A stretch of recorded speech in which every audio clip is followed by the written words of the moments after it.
নমস্কার। নতুন পাতা 2025 চ্যানেলে সবাইকে স্বাগত। আজ আমি ব্যাকটেরিওফাজ সম্পর্কে কিছু আলোচনা করব। এটি মূলত ভাইরাস, এক প্রকারের ভাইরাস। যে ভাইরাস ব্যাকটেরিয়াকে আক্রমণ করে এবং তাদের ধ্বংস সাধন করে তাকেই বলা হচ্ছে ব্যাকটেরিওফাজ। আমি আমার ভাইরাসের যে আলোচনা করেছিলাম যে ভিডিওটিতে, সেখানে আমি এর কথা বলেছিলাম। এই ভাইরাসটি হচ্ছে একমাত্র ভাইরাস যেটি একটি উপকারী ভাইরাস। এই ভাইরাসের গঠনটা একটুখানি আমি বলে নিই।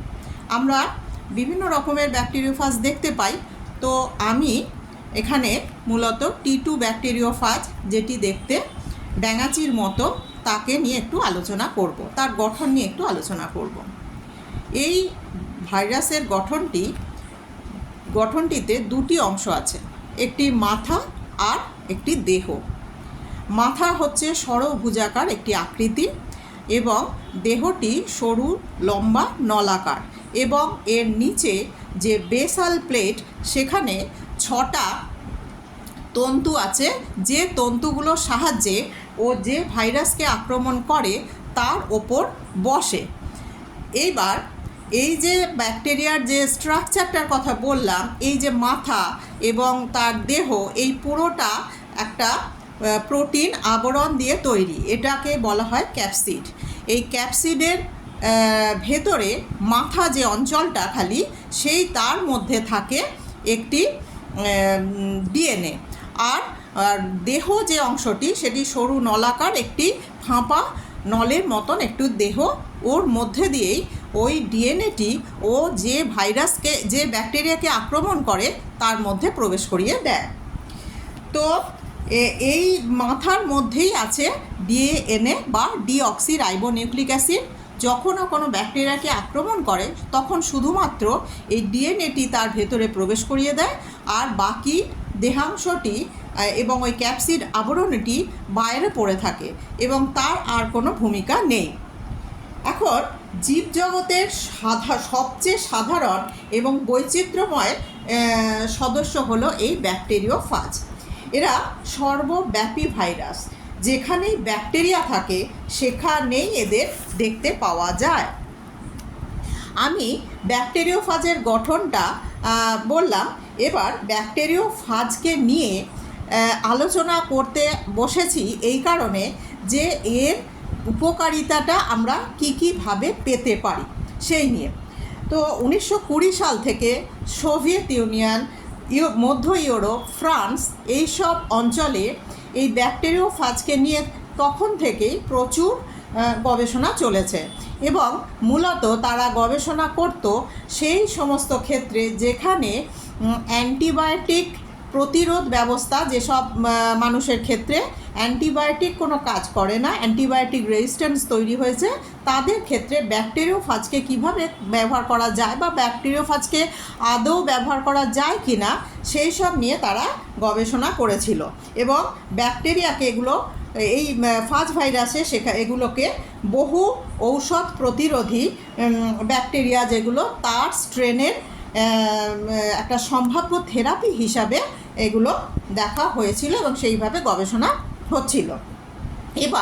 এরপর 2009 সালের জুন মাসে জার্নাল অফ ওয়াইল্ড কেয়ারের রিপোর্টে জানা যায় যে মানুষের পায়ের যে পেশি, সেই পেশির মধ্যে অনেক সময় কোনো কারণে ব্যাকটেরিয়া জনিত সংক্রমণের ফলে আলসার বা ক্ষত হয়, যেগুলো দীর্ঘস্থায়ী এবং সারতে চায় না।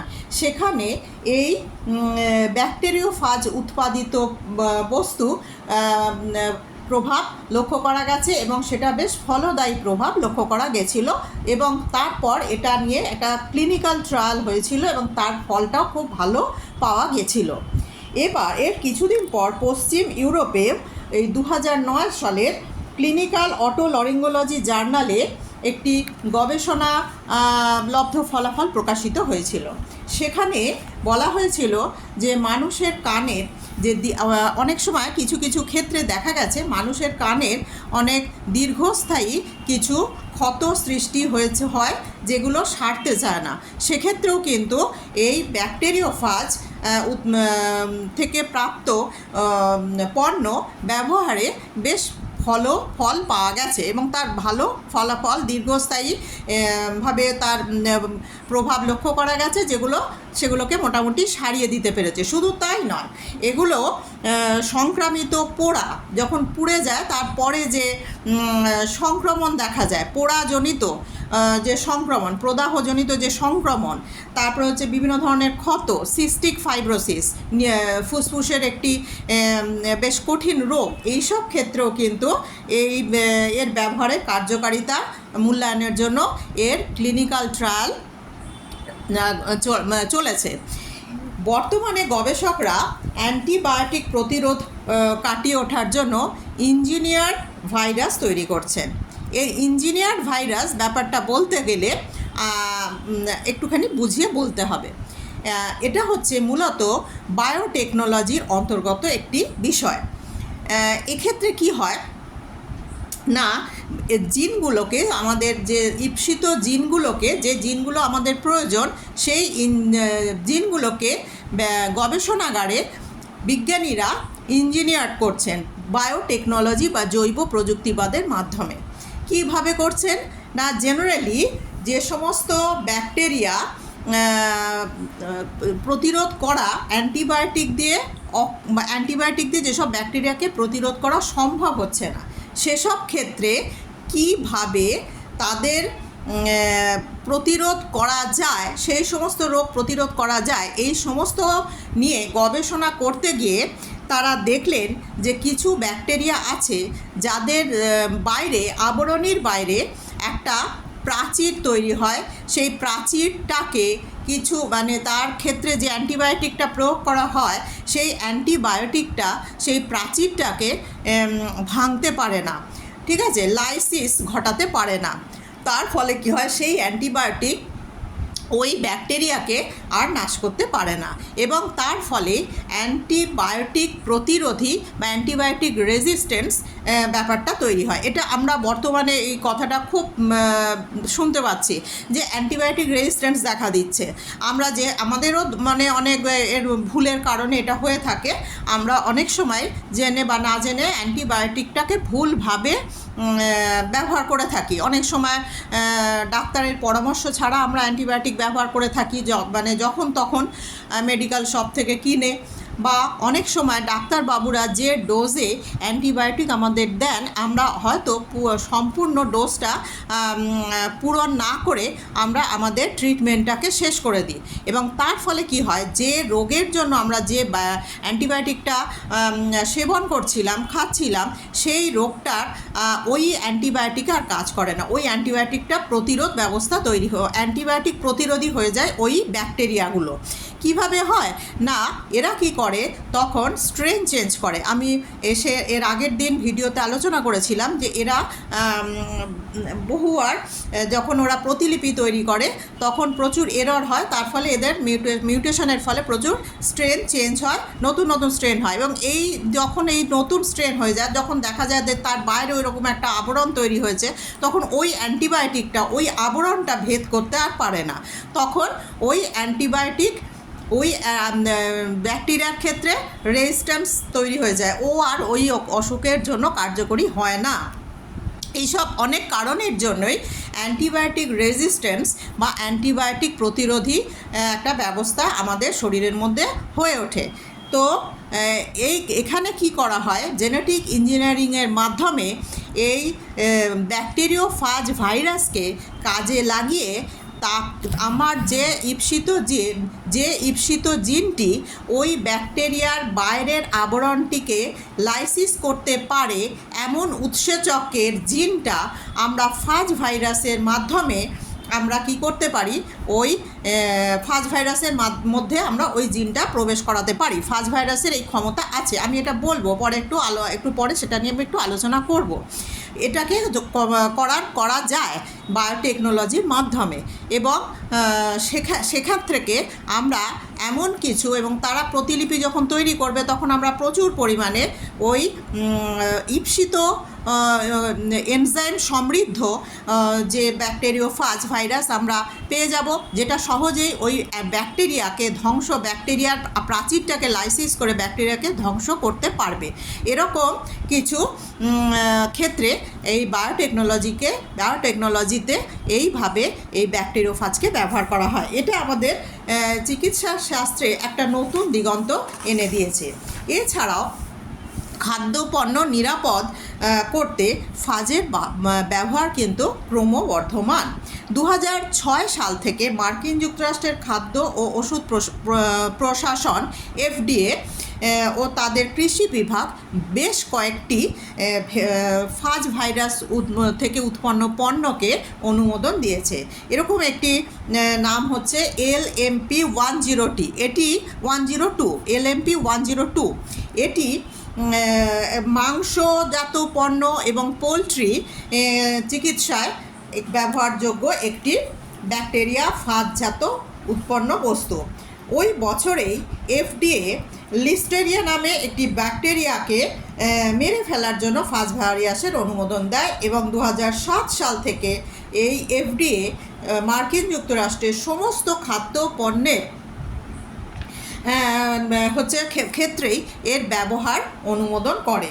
জল দূষণের মাত্রা নিয়ন্ত্রণের ক্ষেত্রেও কিন্তু ফাজ ভাইরাস একটি গুরুত্বপূর্ণ ভূমিকা গ্রহণ করে।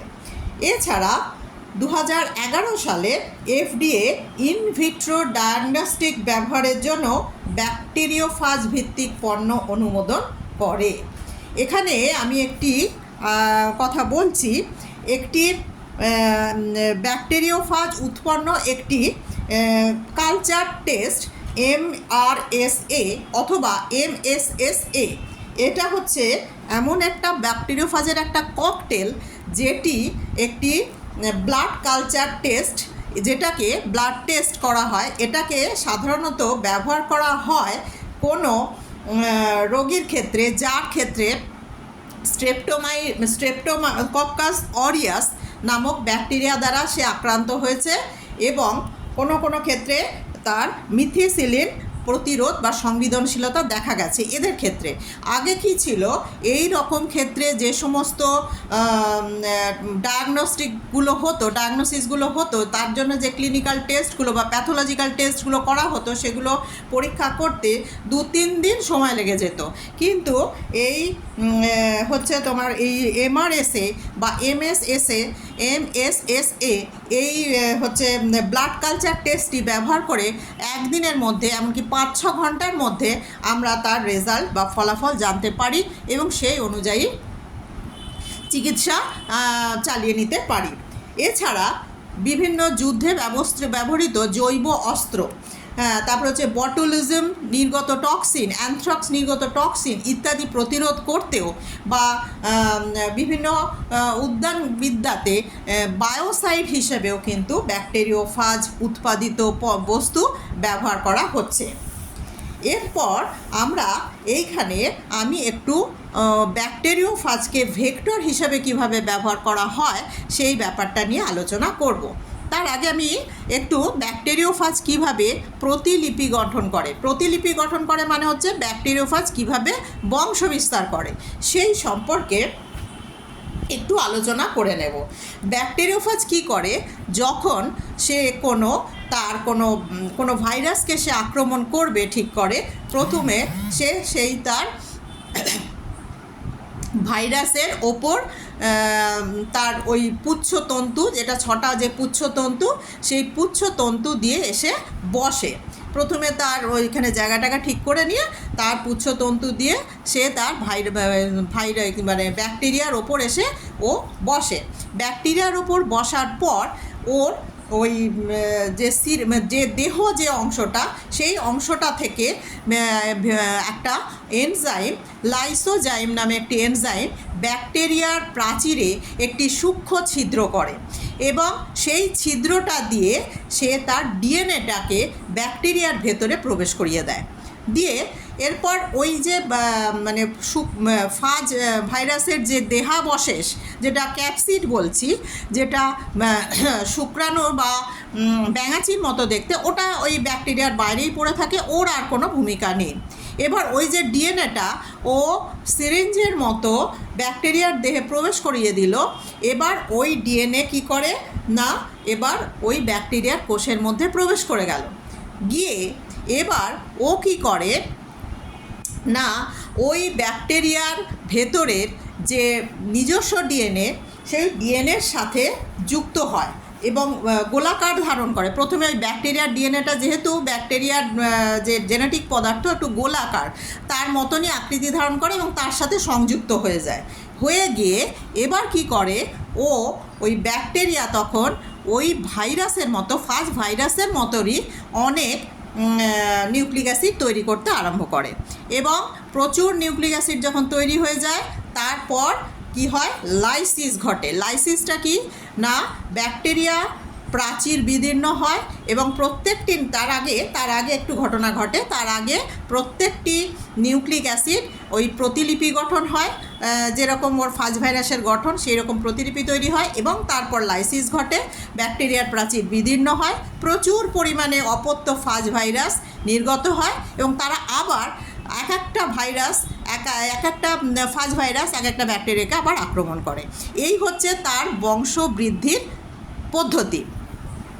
এবার এই যে মানে পদ্ধতিকে কাজে লাগিয়ে কি হয় না, আমরা কি করব, আমরা এই দেখেছি যে জেনেটিক ইঞ্জিনিয়ারিং প্রক্রিয়ায় বিজ্ঞানীরা তাদের ঈপ্সিত জিনটিকে, এই যে ফাজ ভাইরাসের এই যে ক্ষমতা, সে যে কোষে ঢুকলো সেই কোষের জিনের সাথে সংযুক্ত হয়ে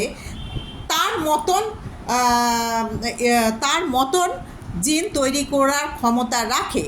এইটা বিজ্ঞানীরা পর্যবেক্ষণ করার পরে তারা তাদের যে জিনটা তৈরি করার প্রয়োজন, সেই জিনটাকে তারা ওই ব্যাকটেরিওফাজের মধ্যে প্রবেশ করিয়ে দেয়, দিয়ে কালচার মিডিয়ার মধ্যে ওই ব্যাকটেরিওফাজকে তারা কালচার করেন এবং প্রচুর পরিমাণে ঈপ্সিত জিন উৎপন্ন করতে থাকেন। তো এক্ষেত্রে এই ব্যাকটেরিওফাজটাকে যেহেতু বাহক হিসেবে ব্যবহার করা হচ্ছে, তাই একে ব্যাকটেরিওফাজ ভেক্টর বলা হয়ে থাকে। ডেল্টাফাজ এবং M1 ব্যাকটেরিওফাজ ভেক্টরের দুটো উদাহরণ। এটাকে আমরা ক্লোনিং ভেক্টর হিসেবেও ব্যবহার করে থাকি। এরা সাধারণত এই ল্যামডাফাজ এবং M13। আচ্ছা, এবার এই যে ল্যামডাফাজ, এর দেহে প্রায় 50 কেবি পরিমাণ ডিএনএ থাকে এবং এই সমগ্র 50 কেবি পরিমাণ ডিএনএই কিন্তু ও ব্যাকটেরিয়ার দেহে ওর ব্যাকটেরিয়ার ডিএনএর সাথে সংযুক্ত করতে পারে এবং তারপরে সে গোলাকার আকৃতি ধারণ করে এবং ব্যাকটেরিয়ার ডিএনএর সাথে সংযুক্ত হয়ে যায়। এরপর কি হয় না, যখন লাইটিক চক্র শুরু হয় তখন ভাইরাস ডিএনএ অনেক প্রতিলিপি তৈরি করে এবং ল্যামডাফাজের ডিএনএ কোনো জিন আমরা যদি এরভাবে ঢোকাতে পারি, তার অসংখ্য প্রতিলিপি তৈরি করে আমরা আমাদের ইচ্ছা মতো আমরা পণ্য উৎপন্ন করতে পারি। সুতরাং তার এই এটা সাধারণত ইকোলাই ব্যাকটেরিয়াতেই করা হয়ে থাকে এবং ইকোলাই ব্যাকটেরিয়াকে ইকোলাই ব্যাকটেরিয়াকে ফাজ ভাইরাস দ্বারা এইভাবে ভেক্টর হিসেবে ব্যবহার করে রসায়নাগারে বা ল্যাবরেটরিতে প্রচুর পরিমাণে আমাদের প্রয়োজনীয় বস্তু কিন্তু উৎপন্ন করতে পারি। ইনসুলিন হরমোনও কিন্তু এইভাবে তৈরি করা যায়। তো এটা আমি একটু মানে খুব সংক্ষিপ্ত আকারে, এর প্রচুর ব্যাপক প্রয়োগ আছে, আরও বললে অনেক কিছু বলা যাবে, কিন্তু আমি খুব সংক্ষিপ্তভাবে মোটামুটিভাবে সবাইকার জানার মতন করে অল্প বিস্তর ব্যাকটেরিওফাজ নিয়ে একটু আলোচনা করলাম। আপনাদের কেমন লাগছে একটু জানাবেন। আশা করি আমার সঙ্গে থাকবেন এবং আমার চ্যানেলটি এগিয়ে নিয়ে যেতে সাহায্য করবেন। নমস্কার।